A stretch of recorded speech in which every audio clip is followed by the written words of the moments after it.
Hi guys, welcome to Tisha Talks.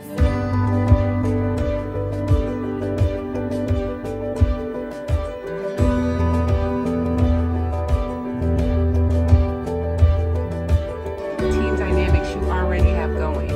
Moving forward towards our passion and lining it up with purpose.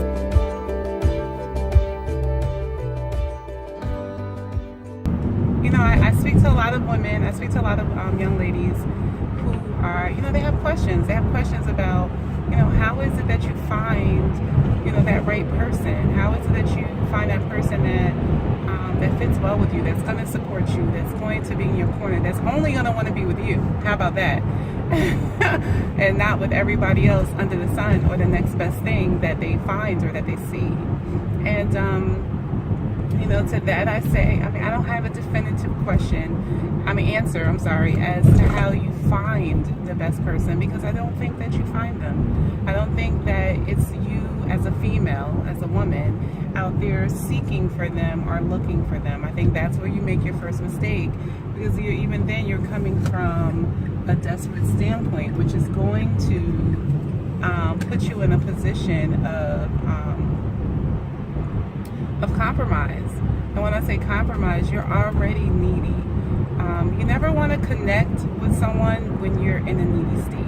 You want to be good, because when you're good, when I could do with it or I can do without it, then it's much easier to decipher what you should be with and what you shouldn't. So, for instance, if I am needy of attention and I ignore that, I act like that's not the case. I act like I'm not in need of companionship. I act like I'm not wanting those things. And so then I walk around with this facade that I'm good. I'm taking care of my business. I don't need nobody. But really deep down inside, I have a deep desire, a need that I'm craving for attention, for companionship, for relationship. And because I'm not being honest with myself, because I'm not being honest with the people who are in my circle that I trust, so that we can talk through those things, we can process it, we can do self-assessments as to why, so that you can better understand yourself and your feelings. And it's so important that you understand why you're feeling how you're feeling, so that you can be in a position of control over your emotions, over your feelings, and that you don't make rash decisions because you're being led by an emotion that is temporal, an emotion that may change. And so back to what I was saying, I don't think that you should be looking. You should be looking. You should be in a place where I'm content. I'm good. I'm good if I have somebody. I'm good if I'm not. I'll find something to do. If I don't have anybody, there's plenty to do. There's plenty ways to serve. There's plenty ways to be impactful. There's plenty ways to give of my time and of my attention. There are plenty of children out here. There are plenty of teenagers out here that are in need of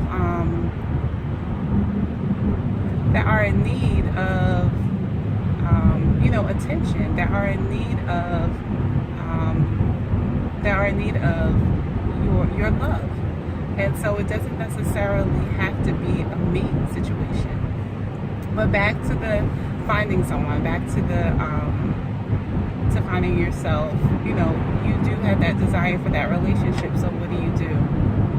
My suggestion is you continue to do you. I feel like when you are in a complete and whole place, when you are not needy, we all have different needs, but being needy is something different, then you will emote this type of energy or aura that will be attracted to the right people. And you'll be very clear. You'll be very clear of your standards. You'll be very clear of your expectations. You'll also you also will not be blinded to the flags, the little red flags that we see all the time, but we choose to ignore because we have a deep sense of neediness for what that person is giving us at that particular moment. And so we just want to be careful. We want to make sure that we position ourselves so that we're not in a needy place, that all of our needs that we're running to Christ for, that we're running to God for them, so that we're full and we're whole in that area of our life. And then we're able to have healthy relationships. We're able to see healthy signs of problem areas, potential people that we should not be with, and we're able to sever out or clear out those things that are not for us.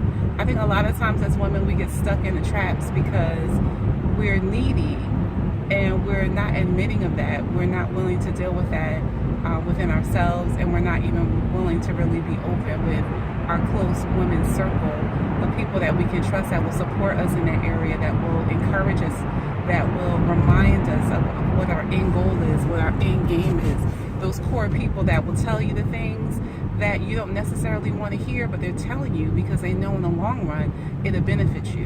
When we're not honest in those areas and in those places, we find ourselves trapped.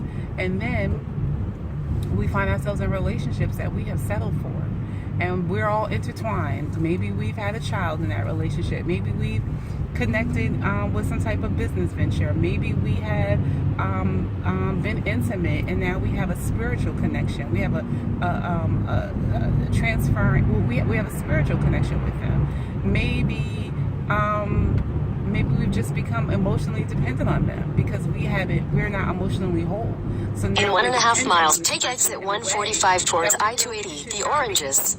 And so even in a marriage, a woman, a wife should not be emotionally dependent on her husband, and vice versa. The wife should not be emotionally dependent on him. Her emotions, she should depend on God for those things, because people are not perfect.